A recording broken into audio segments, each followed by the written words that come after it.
Exodus chapter 18.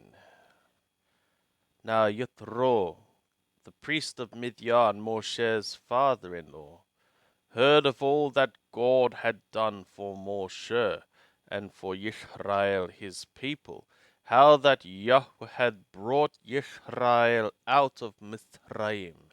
And Yethro, Moshe's father-in-law, took Zipporah, Moshe's woman, after her dismissals, and her two sons, of whom the name of the one was Gershom, for he said, I have been a sojourner in a foreign land.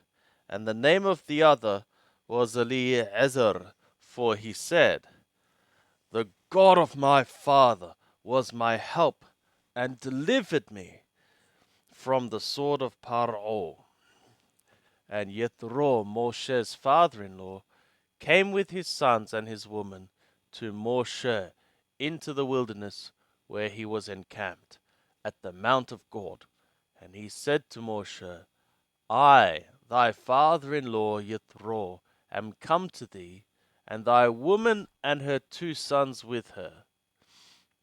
And Moshe went out to meet his father-in-law, and did obeisance, and kissed him, and they asked each other of their welfare.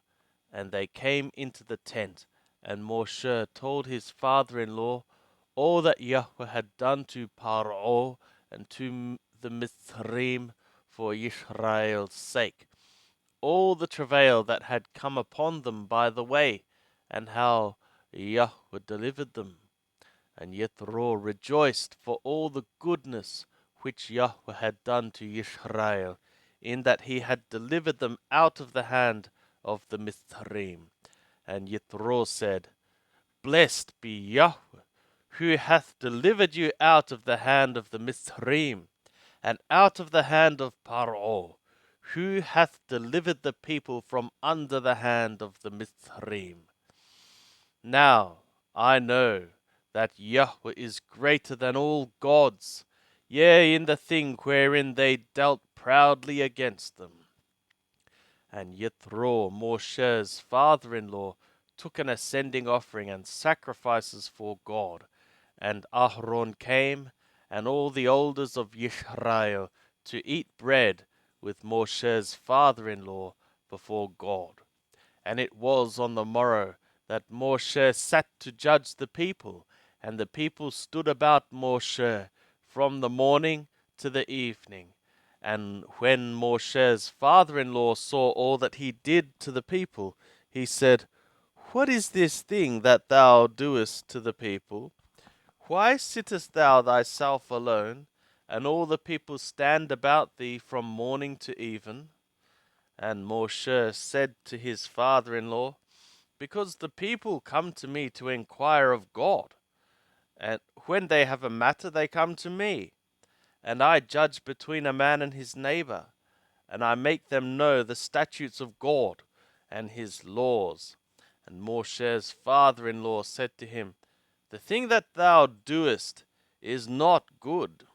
Thou wilt surely wear away both thou and this people that is with thee. For the thing is too heavy for thee. Thou art not able to perform it thyself alone. Hearken now to my voice. I will give thee counsel, and God be with thee.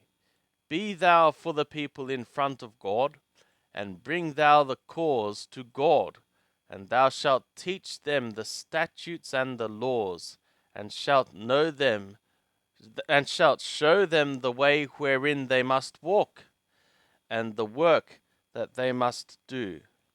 Moreover, thou shalt provide out of all the people able men, such as fear God, men of truth, hating unjust gain, and place such over them to be rulers of thousands, rulers of hundreds, rulers of fifties, and rulers of tens.